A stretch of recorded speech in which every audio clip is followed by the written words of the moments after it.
Hello friends, welcome to my class. कैसे हैं आप सब? आई होप सभी अच्छे होंगे। तो आज हम 20 अक्टूबर से लेके 26 अक्टूबर तक की न्यूज़ को कवर करेंगे। पहले हम न्यूज़ पढ़ते हैं, फिर लास्ट में हम क्वेश्चंस को सॉल्व करते हैं। ठीक है, ये हमारे क्लास का फॉर्मेट है। तो चलिए आज की न्यूज़ स्टार्ट करते हैं। 21 अक्टूबर को ऑब्जर्व किया गया वर्ल्ड आयोडीन डेफिशिएंसी डे। इसे हम global iodine deficiency disorder prevention day के नाम से भी जानते हैं। एंड इसे सेलिब्रेट किया जाता है ताकि लोग अवेयर हो सकें कि आयोडीन कितना ज़्यादा इम्पॉर्टेंट होता है हमारी हेल्थ के लिए। हमारे गले में एक ग्लैंड होता है जिसे थायराइड ग्लैंड कहते हैं। वो एक हार्मोन रिलीज़ करता है। अगर आयोडीन की डेफिशिएंसी हो जाएगी तो वो हार्मोन रिलीज़ नहीं होगा, उसे कहते हैं थायरॉक्सिन हार्मोन। ठीक है, जो कि हमारे मेटाबॉलिज्म के लिए बहुत ही ज़्यादा इम्पॉर्टेंट होता है। तो आयोडीन जो है ये हमने देखा कि मेटाबॉलिज्म के लिए इम्पॉर्टेंट है। ठीक है, एंड अगर आयोडीन की कमी हो जाती है तो ये जो ग्लैंड होता है स्वेल कर जाता है। ठीक है, जिसे हम ग्वाइटर भी कहते हैं। ठीक है, ओके। तो अभी हमने देखा कि आयोडीन जो है क्रिटिकल माइक्रो न्यूट्रिएंट है एंड ये बहुत ही ज़्यादा इम्पॉर्टेंट होता है ह्यूमन हेल्थ के लिए। एंड जो ये थायराइड ग्लैंड होता है रिलीज करता है हार्मोन T4 जिसे हम थायरॉक्सिन कहते हैं एंड T3 ट्राई आइडोथायरोनिन। ठीक है, अगर इसकी कमी होगी आयोडीन की तो ये रिलीज़ नहीं होंगे या फिर बहुत ही कम अमाउंट पे रिलीज़ होंगे, जिससे हमारी बॉडी में प्रॉब्लम्स होना स्टार्ट हो जाएंगी। एंड आयोडीन कमी से हाइपोथायरॉयडिज्म हो जाता है। ठीक है, एंड अभी मैंने बताया है कि डेफिशिएंसी से क्या होता है, ग्वाइटर हो जाता है जिससे गला स्वेल कर जाता है इस तरीके से। ओके, तो नेक्स्ट न्यूज़ देखते हैं। Global media and information literacy week 24 से 31 अक्टूबर तक ऑब्जर्व किया जाएगा।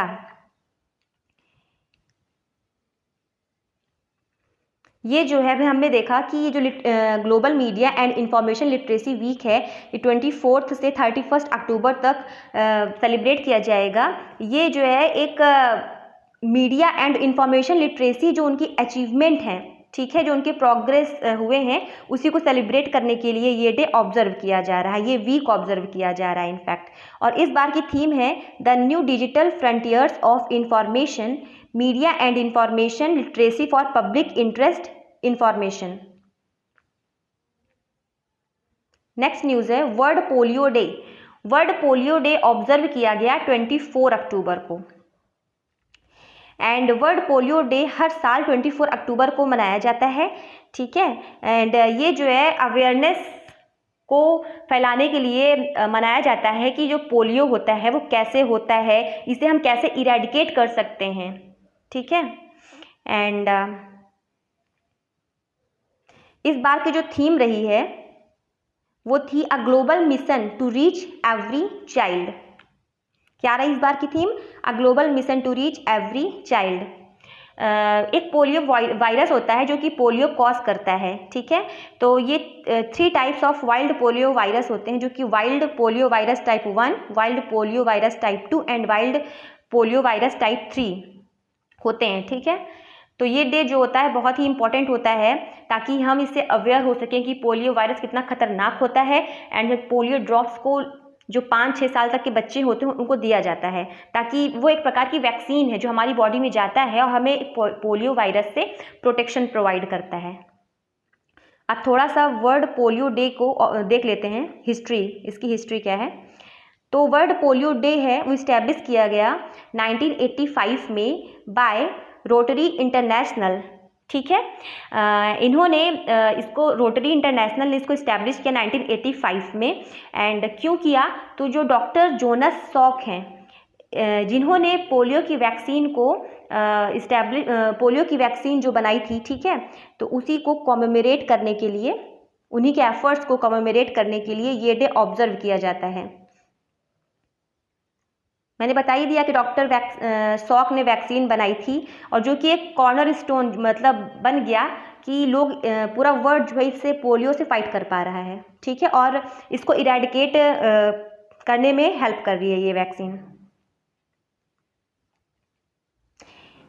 रोटरी इंटरनेशनल जो है और वर्ल्ड हेल्थ ऑर्गेनाइजेशन ने एक इनिशिएटिव भी लॉन्च किया था, global polio eradication initiative in 1988 to eradicate polio. 24 अक्टूबर को ऑब्जर्व किया गया United Nations day. United Nations day कब ऑब्जर्व किया जाता है? 24 अक्टूबर को ऑब्जर्व किया जाता है, क्योंकि इसी दिन ये जो यूनियन नेशन चार्टर है 1945 में इसी दिन फोर्स में आया था, एंड इसलिए इस दिन को यूनाइटेड नेशन डे के रूप में सेलिब्रेट किया जाता है। नेक्स्ट है इंटरनेशनल डे ऑफ डिप्लोमैट्स। 24 अक्टूबर को ही इंटरनेशनल डे ऑफ डिप्लोमैट्स भी ऑब्जर्व किया जाता है। इनके क्रिटिकल रोल को मतलब स्पॉटलाइट करने के लिए कि जो डिप्लोमैट्स हैं वो हमारी कंट्री को शेप देने में, पीस हमारे कंट्री में पीस रखने में कितना ज़्यादा कोऑपरेट करते हैं नेशंस को। नेक्स्ट न्यूज़ है, एक मिनट,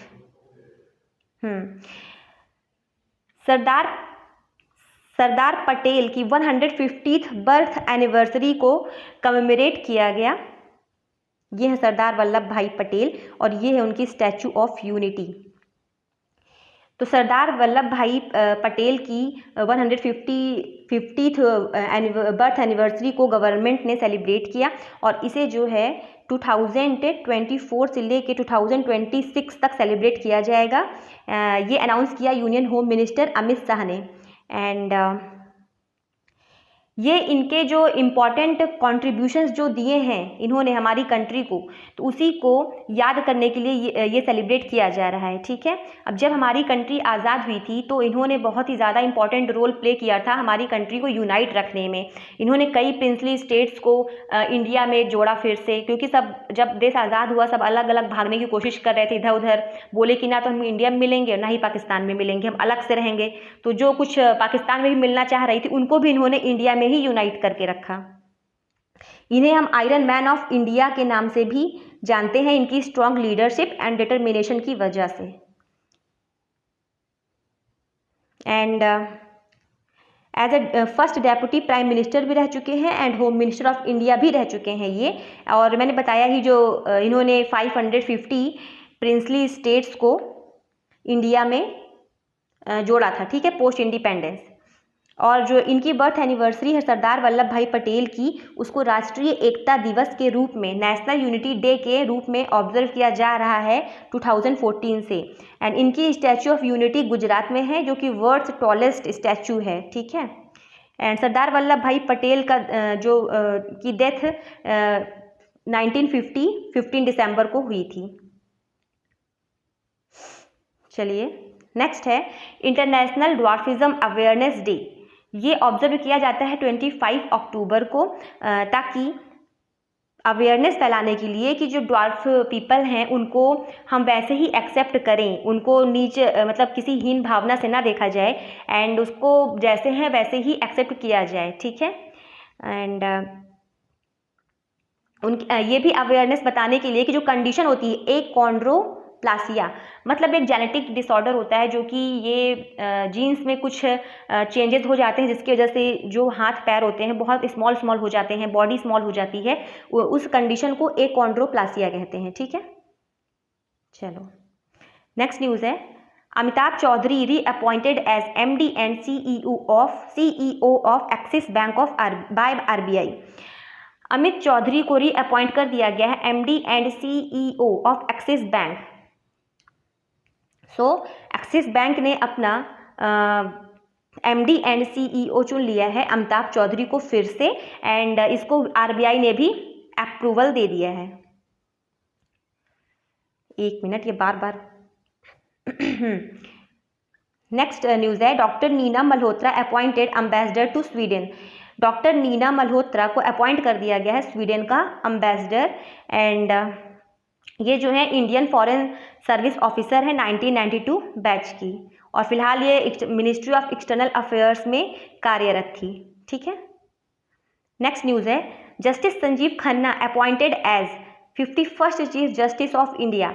जस्टिस संजीव खन्ना को अपॉइंट कर दिया गया है next chief justice of India, मतलब 51st chief justice of India. इस न्यूज़ को मैंने पिछले हफ्ते जो करंट अफेयर्स लिया था उसमें भी कवर किया था, ठीक है, तो इसमें हम सिर्फ इतना ही पढ़ेंगे आज। नेक्स्ट न्यूज़ है ICRI SAT announces doctor Himanshu Pathak as new director general. ICRI SAT ने डॉक्टर हिमांशु पाठक को न्यू डायरेक्टर जनरल अपॉइंट कर लिया है। तो गवर्निंग बॉडी है international crops research institute for the semi arid tropics, जिसे हम ICRI सैट बोल रहे हैं। इन्होंने अपॉइंट किया है डॉक्टर हिमांशु पाठक को एज अ डायरेक्टर जनरल, ठीक है। एंड नेक्स्ट न्यूज़ है Prabhakar Raghavan IIT Madras alumnus appointed as Google's chief technologist.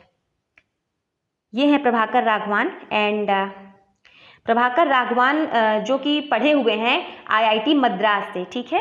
Alumnus मतलब वहाँ के स्टूडेंट रह चुके हैं ये। एंड गूगल के चीफ टेक्नोलॉजिस्ट अपॉइंट कर दिया गया है इन्हें। इसके पहले ये गूगल के सीनियर वाइस प्रेसिडेंट भी रह चुके हैं, ठीक है। नेक्स्ट है ECI appoint Ajay Kumar Singh as Jharkhand new DGP ahead of elections. ये है अजय कुमार जी, हाँ ये अजय कुमार जी। एंड इन्हें जो है झारखंड का DGP अपॉइंट कर दिया गया है। और इमीडिएट रिमूवल किसका किया गया है, किसकी प्लेस पे इन्हें अपॉइंट किया गया है, तो अनुराग गुप्ता को by the order of ECI Anurag Gupta को इमीडिएट रिमूव कर दिया गया और उनकी प्लेस पे अजय कुमार सिंह जी को अपॉइंट कर लिया गया। नेक्स्ट न्यूज़ है Vikram Dev Dutt takes charges as coal secretary. Vikram Dev Dutt को कोल सेक्रेटरी का चार्ज दे दिया गया है। नेक्स्ट न्यूज़ है Saharanpur, Rewa and Ambikapur airport launched by PM Modi. PM Modi ji ने सहारनपुर, रीवा एंड अंबिकापुर एयरपोर्ट को लॉन्च कर दिया है। कहाँ से लॉन्च किया है, तो वाराणसी उत्तर प्रदेश से लॉन्च किया है, ठीक है। एंड ये जो है RCS रीजनल कनेक्टिविटी स्कीम उड़े देश का आम नागरिक के तहत इसको लॉन्च किया गया है, ठीक है। तो रीवा कहाँ है, मध्य प्रदेश में है। अंबिकापुर कहाँ है, छत्तीसगढ़ में है। एंड सहारनपुर उत्तर प्रदेश में है। ऐसे क्वेश्चंस बन सकता है कि उत्तर प्रदेश से कहाँ से एयरपोर्ट को लॉन्च किया गया है, मध्य प्रदेश में कहाँ से किया गया है, तो ये जो याद रखिएगा रीवा, अंबिकापुर, सहारनपुर, ठीक है। और कहाँ से, तो रीवा मध्य प्रदेश, अंबिकापुर छत्तीसगढ़ एंड सहारनपुर को उत्तर प्रदेश से, ठीक है। अब थोड़ा सा देख लेते हैं RCS उड़ान के बारे में।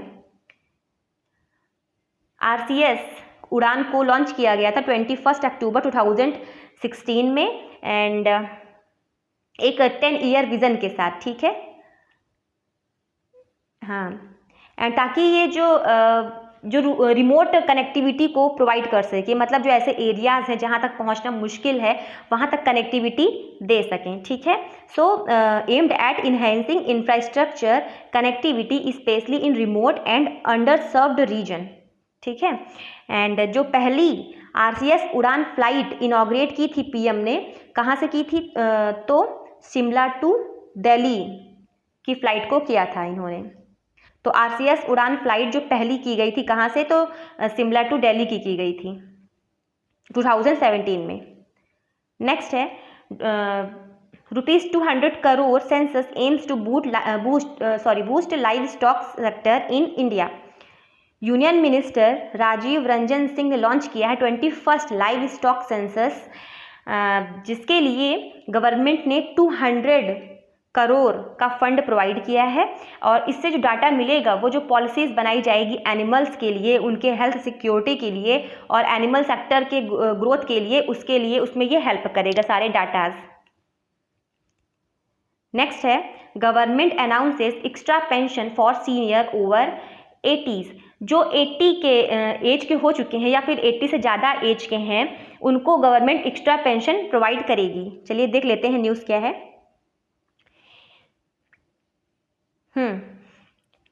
तो ये गवर्नमेंट की न्यू इनिशिएटिव है फॉर सेंट्रल गवर्नमेंट पेंशनर। जो सेंट्रल गवर्नमेंट पेंशनर है जिनकी एज 80 है या 80 से ज़्यादा है, उनके लिए ये एडिशनल पेंशन दिया जाएगा जिसे कंपैशनेट अलाउंस का नाम दिया जा रहा है। एंड ताकि वो अपने जो फाइनेंशियल नीड्स हैं उनको अच्छे से मैनेज कर सकें। थोड़ा सा देख लेते हैं कि किस एज वालों को क्या क्या मतलब कंपैशनेट अलाउंस दिए जा रहे हैं। तो 80 to 85 ईयर्स के जो हैं उनको 20% ऑफ बेसिक पेंशन या फिर कंपैशनेट अलाउंस दिया जाएगा। 85 to 90 ईयर्स वालों को 30% ऑफ बेसिक पेंशन दिया जाएगा, मतलब उनकी बेसिक पेंशन का 30% जो होगा वो उनको ऐड होके और मिलेगा। सो 90 to 95 ईयर्स वालों को 40% ऑफ बेसिक पेंशन दिया जाएगा एंड 95 to 100 ईयर्स वालों को 50% ऑफ बेसिक पेंशन दिया जाएगा एंड 100 ईयर्स एंड ओल्डर्स जो हैं उनको 100% ऑफ द बेसिक पेंशन दिया जाएगा, मतलब जो उनका बेसिक पेंशन है उसको डबल कर दिया जाएगा। ठीक है, इसका इफेक्टिव डेट क्या है, मतलब जैसे ही कोई पेंशनर है वो 80 की एज टच करता है तो उसी मंथ से उस पर ये एडिशनल पेंशन का प्रोविज़न लागू कर दिया जाएगा। नेक्स्ट न्यूज़ है EC signs electoral corporation pact with Uzbekistan. तो इलेक्शन कमीशन ने साइन किया है electoral corporation pact with Uzbekistan. ये क्या करेगा, एम्स मतलब स्ट्रेंथ करेगा, डीपन करेगा जो इंटरेक्शन है between two election management bodies के बीच में, और ये दोनों कंट्रीज़ की डेमोक्रेसीज़ के लिए म्यूचुअल बेनिफिट करेगा। नेक्स्ट है, हाँ थोड़ा सा इलेक्शन कमीशन ऑफ इंडिया के बारे में देख लेते हैं।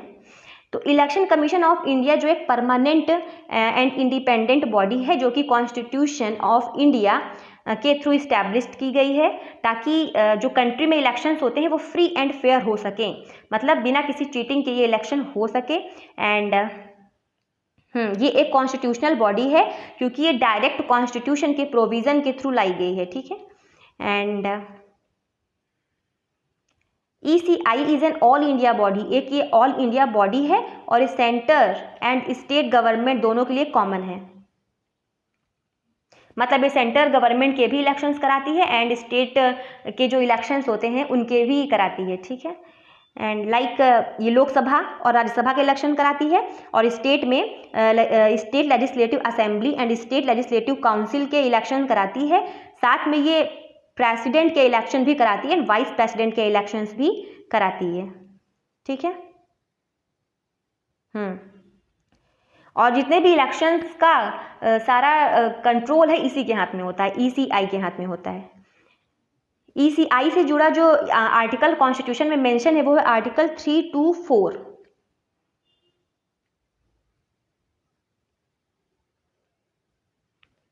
और आर्टिकल 324 जो है बताता है कि इसका कंपोजिशन क्या रहेगा। तो इसमें जो है चीफ इलेक्शन कमिश्नर होते हैं एंड इलेक्शन कमिश्नर्स होते हैं। तो इलेक्शन कमिश्नर और जो है टाइम पे इनका नंबर्स चेंज होता रहता है अकॉर्डिंग टू प्रेसिडेंट, जैसे टाइम टू टाइम पे फिक्स करें वैसे इलेक्शन कमिश्नर्स जो हैं अपॉइंट किए जाते हैं, और जो CEC chief election commissioner and election commissioner का अपॉइंटमेंट प्रेसिडेंट करते हैं, और जिनका टर्म होता है वो 6 ईयर होता है या फिर 65 ईयर्स होता है। मतलब जैसे कि आप 61 आपकी एज है और आपको बना दिया जाए इलेक्शन कमिश्नर, ठीक है, तो आप जैसे ही 65 के होंगे आपको रिटायरमेंट दे दिया जाएगा, भले ही आपका 6 साल पूरा ना हुआ हो पर आपको रिटायरमेंट दे दिया जाएगा। ठीक है, साइक्लोन दाना रिसेंटली इसने अफेक्ट किया है उड़ीसा के कोस्ट को, और जो इसका नाम है दाना ये किसने दिया है, तो कतर ने दिया है। किसने दिया है, कतर ने दिया है। नेक्स्ट है Egypt declared malaria free a milestone in public health. Egypt को डिक्लेयर कर दिया गया है मलेरिया फ्री। इजिप्ट जो है ये ऐसी सेकेंड कंट्री बन गई है पूरे वर्ल्ड में जिसको 2024 में सर्टिफिकेशन दिया गया है कि ये अब मलेरिया फ्री हो चुका है, और जो पहला है वो कौन है, कैबो वर्दे। अगर हम रीजनल रिकॉग्निशन देखें तो इजिप्ट 3rd कंट्री है in the WHO eastern Mediterranean reason. Mediterranean reason में इजिप्ट जो है 3rd कंट्री बन गई है ये सर्टिफिकेट पाने वाली। एंड जो बाकी 2 हैं वो कौन सी है, तो एक UAE है जिसे 2007 में ये सर्टिफिकेट मिला था मलेरिया फ्री का, एंड एक मोरक्को है जिसको 2010 में जो कि मलेरिया फ्री हो चुका था। तो मलेरिया का जो एविडेंस है वो इजिप्ट में 4000 BCE में मिला था, ठीक है, मतलब 4000 साल पहले ये वहाँ पे मिल चुका है, ठीक है, बिफोर क्राइस्ट।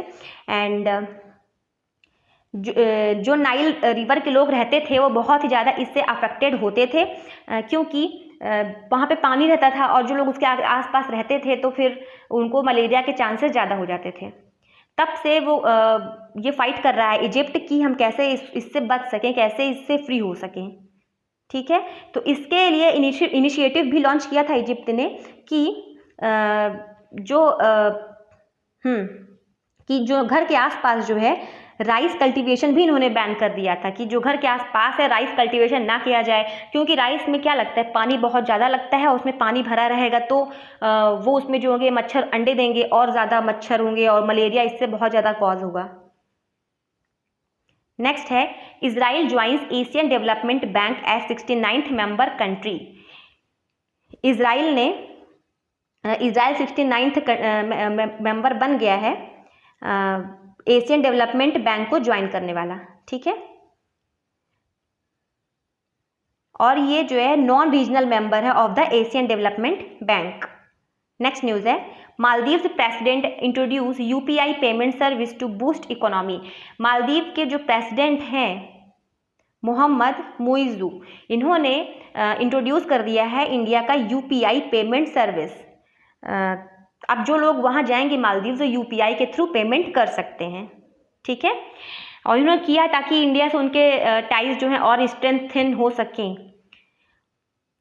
एंड इसमें कोऑपरेट कर रहा है ट्रेडनेट मालदीव्स कॉरपोरेशन, जो कि कोलैबोरेट करेगा मालदीवियन बैंक से, टेलीकॉम से, फिनटेक कंपनीज से, ताकि वो इसको इंट्रोड्यूस कर सकें। नेक्स्ट न्यूज़ है Vietnam elects military leader Luong Cuong as president. Vietnam ने मिलिट्री लीडर लुआंग क्वोंग को प्रेसिडेंट के रूप में नियुक्त कर दिया है, ठीक है। एंड नेक्स्ट न्यूज़ है justice Yahya Afridi selected as Pakistan से next chief justice amid political unrest. Justice Yahya Afridi को पाकिस्तान ने सेलेक्ट किया है नेक्स्ट चीफ जस्टिस। इन्होंने जो है जो इनसे भी देखो ये वो क्या होता है, चीफ जस्टिस बनता कौन, जो सबसे सीनियर मोस्ट जजेस होते हैं उन्हीं को चुना जाता है चीफ जस्टिस के लिए। पर वहाँ पे एक अमेंडमेंट किया गया 26th कॉन्स्टिट्यूशनल अमेंडमेंट, जिसमें ये कहा गया कि जो टॉप सीनियर मोस्ट जजेस हैं, मतलब सबसे जो सीनियर मोस्ट होगा उसको सरपास करके कोई और भी चीफ जस्टिस बन सकता है। तो उसी के अकॉर्डिंग इन्होंने सरपास किया है मंसूर अली शाह को एंड मुनीब अख्तर को, ठीक है। और वहाँ के करंट चीफ जस्टिस कौन है, काजी फैज़ ईसा। नेक्स्ट है hurricane Oscar hits Cuba. Cuba में हरिकेन ने हिट किया है, उसका नाम क्या है, ऑस्कर। नेक्स्ट है Venezuelan opposition leader awarded EU parliament's human right honour.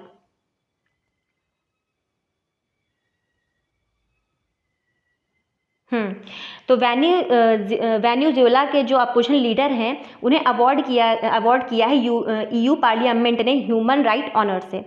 अब देखते हैं, हाँ एक मिनट,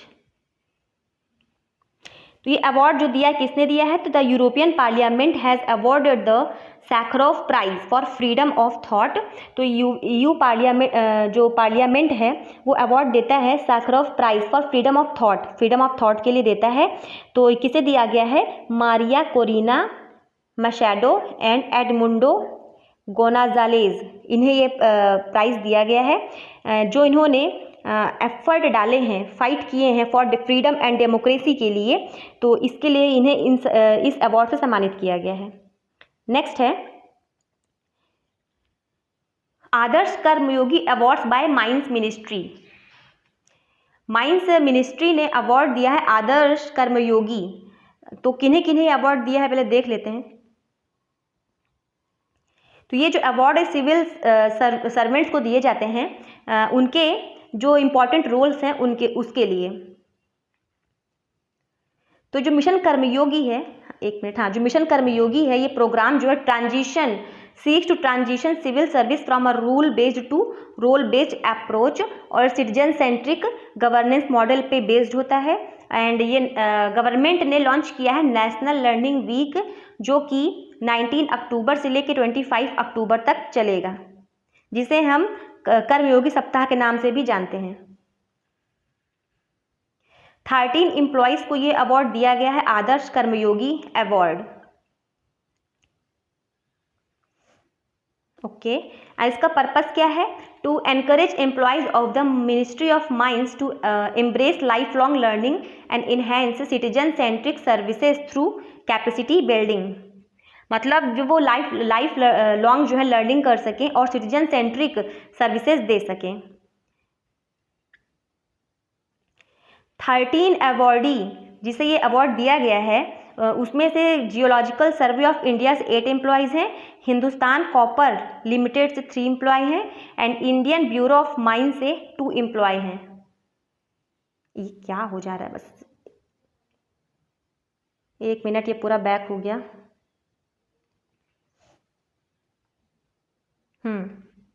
पता नहीं क्यों आज ऐसा हो रहा है। चलिए देखते हैं आई गॉट पोर्टल क्या होता है। आई गॉट कर्मयोगी पोर्टल क्या है? तो आई गॉट कर्मयोगी जो पोर्टल होता है, ये प्रोवाइड करता है extensive training opportunities for the civil servants. जो सिविल सर्वेंट्स होते हैं वो क्या करते हैं, इसमें कई कोर्सेज होते हैं जिसके थ्रू वो अपने आप को और एफिशिएंट बना सकते हैं। ठीक है। नेक्स्ट है Urmila Chaudhary honoured with global anti racism championship award. Urmila Chaudhary को ऑनर किया गया है global anti racism championship award से। ये जो है एक प्रोमिनेंट सोशल कैंपेनर हैं नेपाल से एंड इन्हें अवार्ड दिया गया है global anti racism championship award 2024 सम्मानित किया गया है इन्हें। एंड ये जो अवार्ड दिया है इसे दिया है US secretary of state Antony Blinken ने। नेक्स्ट न्यूज़ है actor Dara Singh Khurana wins Mahatma Gandhi leadership award in UK. Actor Dara Singh जो है एक फिलैंथ्रोपिस्ट हैं एंड इनकी एज 32 है। इन्हें अवार्ड दिया गया है महात्मा गांधी लीडरशिप अवार्ड का, क्योंकि इन्होंने जो है बहुत ही अच्छा एक अवेयरनेस बढ़ाने के लिए मेंटल हेल्थ इश्यूज़ पे काम किया है।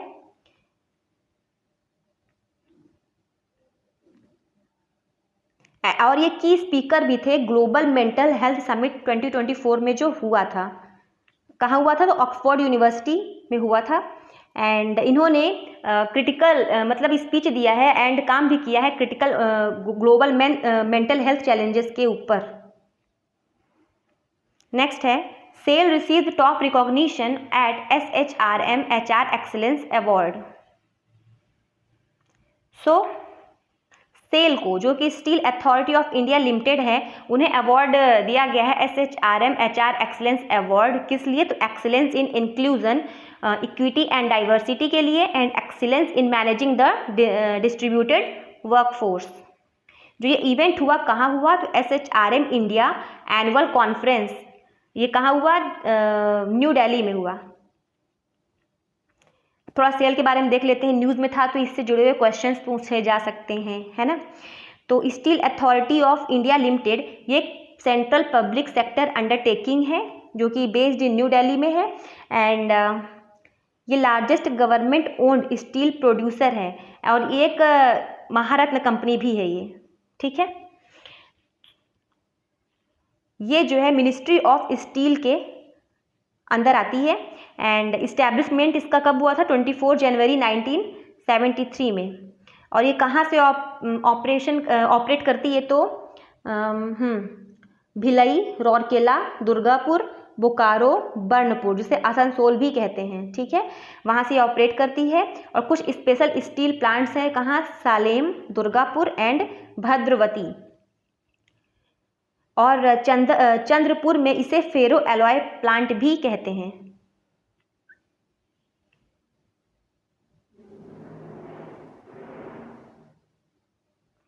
नेक्स्ट न्यूज़ है New Zealand wins ICC women's T20 world cup.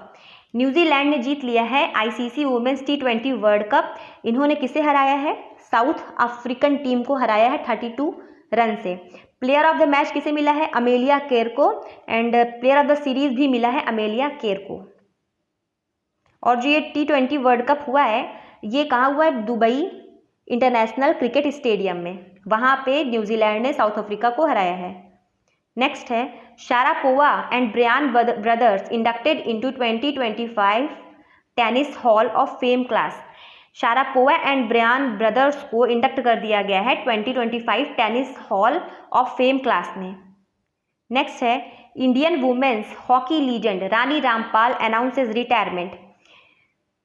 तो हॉकी लीजेंड रानी रामपाल ने अनाउंस कर दिया रिटायरमेंट और इन्हें क्वीन ऑफ द, एक सेकेंड आज क्या हो रहा है, हाँ तो इन्हें इन्होंने अनाउंस कर दिया रिटायरमेंट एंड इन्हें queen of the Indian hockey भी कहा जाता है। मैं ऐसे रिटायरमेंट्स इसलिए डाल देती हूँ क्योंकि एग्जाम्स में पूछ लेता है। अभी रिसेंटली जिन हॉकी लीजेंड ने रिटायरमेंट अनाउंस किया है तो मतलब गेम्स का नाम पूछ सकता है कि रानी रामपाल किस गेम से जुड़ी हुई हैं, है ना, तो इसीलिए याद रखा कीजिए ये सब चीज़ें। नेक्स्ट है Ashwin surpasses Lyon. Ravichandran Ashwin sets a new benchmark by becoming the highest wicket taker in the ICC world test championship. Ravichandran Ashwin जो है हाईएस्ट विकेट टेकर बन चुके हैं आईसीसी वर्ल्ड टेस्ट चैंपियनशिप के। हाईएस्ट कौन बन गए हैं? तो अश्विन बन गए हैं, 189 विकेट लिया इन्होंने। उसके बाद इन्होंने किसको सरपास किया है? लियोन को, जिन्होंने 187 विकेट्स लिए थे। उसके बाद पैट कमिंस है 175 विकेट, मिचेल स्टार्क हैं 147, स्टुअर्ट बोर्ड 134। नेक्स्ट है Kagiso Rabada fastest to 300 test wickets by balls bowled. Rabada जो हैं ये फास्टेस्ट बॉलर बन चुके हैं जिन्होंने 300 टेस्ट विकेट्स लिया है बेस्ड ऑन बॉल्स बोल्ड में। ठीक है। नेक्स्ट है Karnataka triumph at 24th national para swimming championship. National para swimming championship हुआ जो कि कहाँ हुआ? गोवा पणजी में हुआ, जहाँ पे कर्नाटका ने जीत हासिल की है। ठीक है। ये 24th national para swimming championship थी जो कि पणजी गोवा में हुई एंड कर्नाटका ने इसे जीता है विद 392 पॉइंट्स। तो सेकंड कौन आए हैं? Maharashtra and third Rajasthan. And हमने देखी ला इवेंट कहाँ हुआ, तो ये कहाँ हुआ है? हाँ, ये जो ऑर्गेनाइज हुआ है, ऑर्गेनाइज किसने किया है? तो Paralympic committee of India and Goa Paralympic association ने इसको ऑर्गेनाइज किया है। हमने अभी मैंने एक शॉर्ट वीडियो बनाई थी ISSF के ऊपर, सारी न्यूज़ मैंने उसमें कवर कर रखी है। तो मैंने उसमें ये भी कर रखा था कि लियू यूकोन एंड यांग जी इन को एथलीट ऑफ द ईयर का अवार्ड दिया गया है। तो मैंने इसको दोबारा यहाँ पे कवर कर लिया रिवीजन के पर्सपेक्टिव से। ठीक है, चलिए आगे देखते हैं। Bala Devi becomes first Indian women to score 50 international goals. Bala Devi first Indian women बन गई हैं 50 इंटरनेशनल गोल्स को स्कोर करने वाली। ठीक है, तो आगे बढ़ते हैं। नेक्स्ट है renowned physicist and gender equity proponent Rohini Godbole passes at 71। Professor Rohini Godbole जो कि फिजिसिस्ट भी हैं एंड पद्मश्री अवॉर्डी भी हैं, इनका हाल ही में निधन हो गया 72 साल की उम्र में। एंड ये जो एक फिजिसिस्ट थी एंड ये जेंडर इक्वालिटी को प्रमोट करती थी एंड फाइट करती थी कि वुमेन्स को भी साइंस में इक्वल अपॉर्चुनिटी मिलनी चाहिए। सिम्बेक्स एक्सरसाइज सिम्बेक्स किसके किसके बीच में हुई? तो ये जो है 23 अक्टूबर 25 अक्टूबर तक हुई, जो कि विशाखापट्टनम में हुई और इंडिया एंड सिंगापुर के बीच में हुई। ठीक है, आज की न्यूज़ यही ख़त्म होती है। चलिए क्वेश्चंस देखते हैं। फर्स्ट क्वेश्चन है who has been appointed as the next chief justice of India. Next chief justice of India किसे अपॉइंट किया गया है? जस्टिस संजीव खन्ना को किया गया है। मेरे आंसर बताने के पहले आप लोग भी इसे पॉज करके एक बार आंसर देने की कोशिश ज़रूर से किया कीजिए। नेक्स्ट है, the government of India has appointed doctor Neena Malhotra has been appointed as the next ambassador of India to which country. डॉक्टर नीना मल्होत्रा को किस कंट्री का एम्बेसडर नियुक्त किया गया है? तो स्वीडन। क्या हो रहा है आज?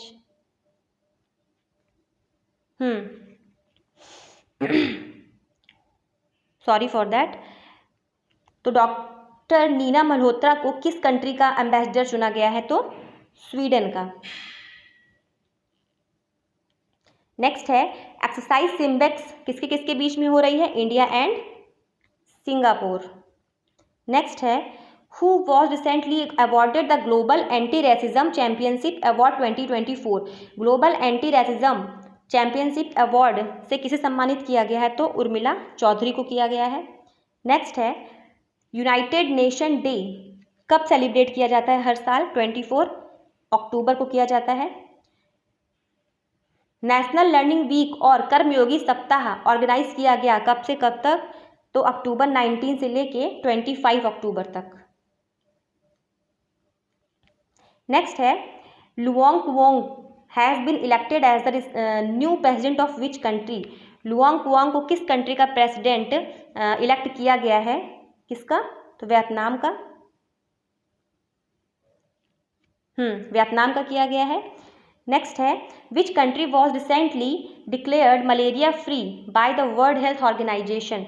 WHO ने रिसेंटली किस कंट्री को मलेरिया फ्री डिक्लेयर किया है? तो किसे किया है?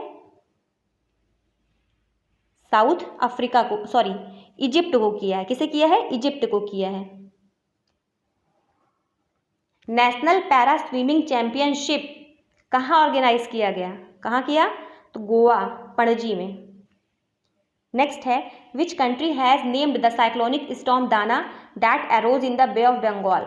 दाना जो कि बे ऑफ बंगाल में अराइज हुआ था, उसका नामकरण किसने किया था? तो कतर ने किया था। तो फ्रेंड्स, आज की क्लास यहीं ख़त्म होती है। अगर आपको मेरा पढ़ाया हुआ समझ आया हो तो प्लीज़ मेरे चैनल को सब्सक्राइब, शेयर और लाइक ज़रूर से करें। Thank you.